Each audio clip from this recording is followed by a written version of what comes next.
So I get this a lot. Stone, I'm about to go on camera, I'm about to be interviewed. I'm not exactly sure how I should act or how I should be prepared for going on camera. And this is what I say. When you act out in real life, we tend to be a little frozen. We tend to be a little more like a robot. And that comes across much more muted on camera. So if you talk the way you normally do, it almost sounds like this when you are talking. Your eyes would be open, you're a little bit nervous, so you look a little bit more like a robot.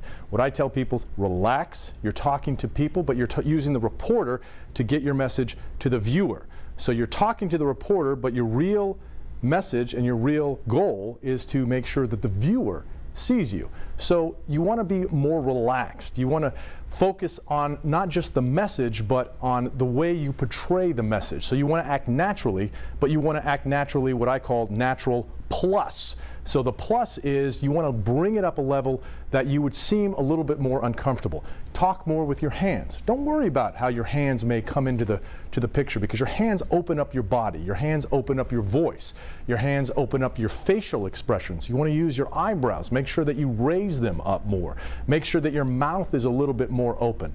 You also want to find words. Think about this because you're going to practice. We'll talk about this in a later section, but you want to practice what you're going to say. And when you are talking, you want to learn how to pick words that you can then punch. Punching is something that you emphasize. It gives an emphasis and a point to what you're saying. Don't be afraid of moving your body. Your body, people tend to be a little stiff. Moving your body, moving your head allows your expressions to come out.